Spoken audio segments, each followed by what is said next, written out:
کبھی ایسا ہوا ہے کہ کوئی بہت بڑا مقصد سامنے رکھا ہو، جیسے کہ قرآن حفظ کرنا، اور پھر لگا ہو کہ یہ تو بالکل پہاڑ چڑھنے جیسا ہے؟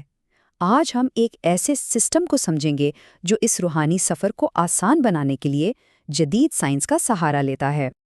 دیکھیے، قرآن حفظ کرنا یہ بہت سے لوگوں کے لیے زندگی بھر کی خواہش ہوتی ہے، ایک ایسی تمنا جو دل کے بہت قریب ہے، اور یہ سفر لگن تو مانگتا ہے، لیکن جیسا کہ ہم آگے دیکھیں گے، اگر حکمت عملی صحیح نہ ہو تو یہی خواہش بہت جلدی مایوسی میں بدل سکتی ہے۔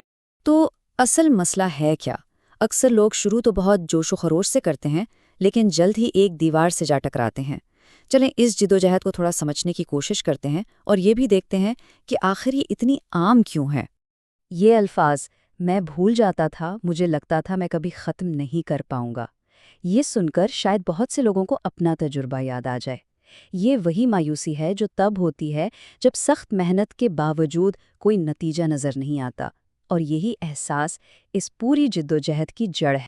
اور بس یہی وہ مقام ہے جہاں اکثر لوگ ہمت ہار جاتے ہیں، جب کوشش تو پوری ہو لیکن ترقی بالکل صفر۔ ایسا لگتا ہے جیسے ایک ہی جگہ پر گول گول گھوم رہے ہیں۔ لیکن ذرا سوچئے، کیا ہو اگر مسئلہ کوشش کی کمی کا نہ ہو بلکہ غلط حکمت عملی کا ہو؟ یہاں سے ایک اہم موڑ آتا ہے۔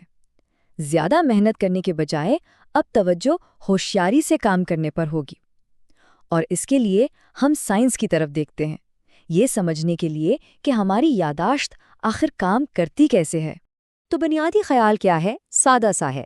صدیوں پرانی حکمت کو جب جدید سائنس کے ساتھ ملایا جائے تو حفظ کے لیے ایک بہت ہی مؤثر راستہ کھل سکتا ہے۔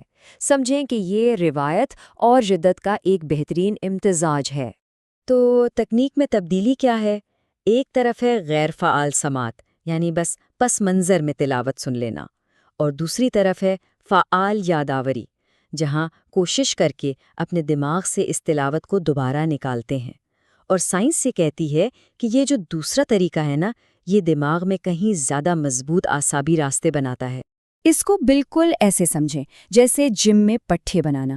صرف وزن کو دیکھنے سے تو جسم نہیں بنتا نا، انہیں اٹھانا پڑتا ہے۔ بالکل اسی طرح دماغ بھی صرف سننے سے مضبوط یادیں نہیں بناتا، اس کو وہ معلومات یاد کرنے کی، یعنی واپس بلانے کی ورزش کرنی پڑتی ہے۔ اسی کو کہتے ہیں فعال یاداوری۔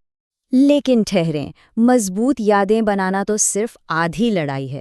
اصل چیلنج تو انہیں برقرار رکھنا ہے، اور یہاں پر وقفہ جاتی تکرار کام آتی ہے۔ یہ ٹیکنیک کیا ہے؟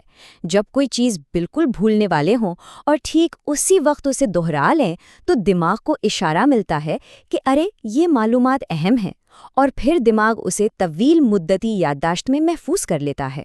تو سوال یہ ہے کہ ان سائنسی اصولوں کو ہم عملی طور پر کیسے لاگو کریں؟ جواب ہے ایک 4 ستونوں والے حفظ کے انجن کے ذریعے۔ یہ ایک پورا نظام ہے جو فعال یاداوری اور وقفہ جاتی تکرار کو ایک زبردست عمل میں جوڑ دیتا ہے۔ اور یہ ہیں وہ 4 ستون۔ پہلا ہے سبق، یعنی نیا سبق۔ پھر آتا ہے سبقی، جو حال ہی کے اسباق کا جائزہ ہے۔ تیسرا ہے منزل، یعنی پرانے اسباق کا جائزہ۔ اور چوتھا مراجعہ، یہ ہے طویل مدتی جائزہ۔ ہر ستون دوسرے کو سہارا دیتا ہے تاکہ جو بھی سیکھا جائے وہ ہمیشہ کے لیے یاد ہو جائے۔ اس پورے نظام میں ہر ستون کا ایک خاص مقصد ہے۔ سبق تو ہے روزانہ کی ترقی کا انجن، جس سے نئی آیات یاد کی جاتی ہیں۔ سبقی ایک پل کا کام کرتا ہے کل کے سبق کو پختہ کرنے کے لیے۔ منزل پہلے مکمل کیے گئے حصوں کو تازہ رکھتی ہے، اور مراجعہ یہ تو سمجھے ایک انشورنس پالیسی ہے جو زندگی بھر یاد رکھنے کو یقینی بناتی ہے۔ اور یہ مثال بالکل بہترین ہے۔ سبقی کو چھوڑنا یعنی پچھلے دن کا سبق دہرانا نہیں، بالکل ریت پر گھر بنانے جیسا ہے۔ یہ بنیاد ہے۔ اگر اس قدم کو چھوڑ دیا تو جو بھی نیا سیکھا ہے وہ مضبوط نہیں ہوگا اور بس ذہن سے نکل جائے گا۔ اچھا، نظریہ تو بہت ہو گیا، اب آتے ہیں عملی کام پر۔ اس نظام کو آج سے ہی شروع کیسے کیا جا سکتا ہے؟ چلیں کچھ فوری اقدامات دیکھتے ہیں۔ 40 سے 50%۔ اتنی بہتری صرف ایک سادہ سی ٹیکنیک سے، اپنے فون کا وائس ریکارڈر استعمال کر کے۔ اس سے حفظ نہ صرف تیز ہوتا ہے بلکہ غلطیاں بھی بہت کم ہو جاتی ہیں۔ کیوں؟ کیونکہ جب ہم اپنی ہی تلاوت کو سنتے ہیں تو ہم وہ چھوٹی چھوٹی غلطیاں پکڑ لیتے ہیں جنہیں پڑھتے وقت دماغ خود ہی ٹھیک کر دیتا ہے۔ یہ ایک قسم کی فوری خود اصلاح ہے۔ تو شروع کرنے کے لیے یہ رہی ایک سادہ سی چیک لسٹ۔ سب سے پہلے ایک چھوٹا سا قابل انتظام ہدف چنیں، جیسے کہ کوئی چھوٹی سورہ۔ پھر اپنے فون پر آڈیو ریکارڈنگ سیٹ اپ کر لیں۔ روزانہ 20 سے 30 منٹ دینے کا عہد کریں، اور ہاں، کسی استاد یا ایپ کے ساتھ ہفتہ وار اصلاح کا شیڈیول ضرور بنائیں۔ یہ اقدامات کوئی بھی کر سکتا ہے۔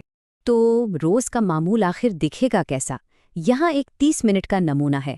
شروع کریں 5 منٹ کے وارم اپ سے، پھر اگلے 10 منٹ سبکی پر لگائیں، یعنی کل کا سبق پختہ کریں۔